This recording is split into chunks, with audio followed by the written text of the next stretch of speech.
to report back on the discussion document, having heard from interested groups and members of the public, and make submissions to us. And I think it would be very useful in this House to have a further debate on the basis of the report that the Justice Committee will be producing following from this discussion document, and we can then see hopefully a clear way forward in terms of legislation. Thank you, Van Turnhout. Thank you very much, Consider. I too would like to welcome the publication of the consultation document on criminalising the purchase of sex, which I believe is a result of the motions that our independent group has brought before the House on 2 occasions.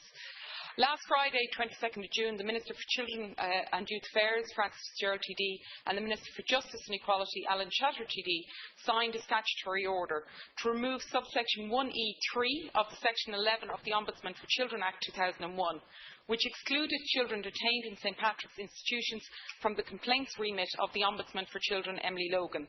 And this order will come into effect on the 1st of July 2012. And I want to warmly welcome this move, which I don't think received much publicity.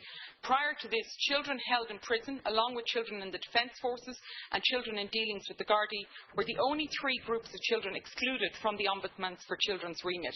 However, an Ombudsman for Defence Forces and a Garda Ombudsman do exist.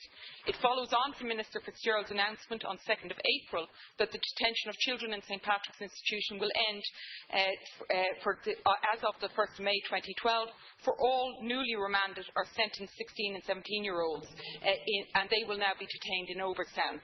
And I think these 2 measures mark significant progress in Ireland's treatment of juvenile offenders and observance of children's human rights.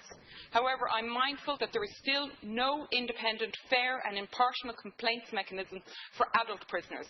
Concern has been raised in this regard by both the European Committee for the Prevention of Torture on Humane or Degrading Punishment and by the Inspector of Prisons, Judge Michael Reilly, in his annual report for 2010.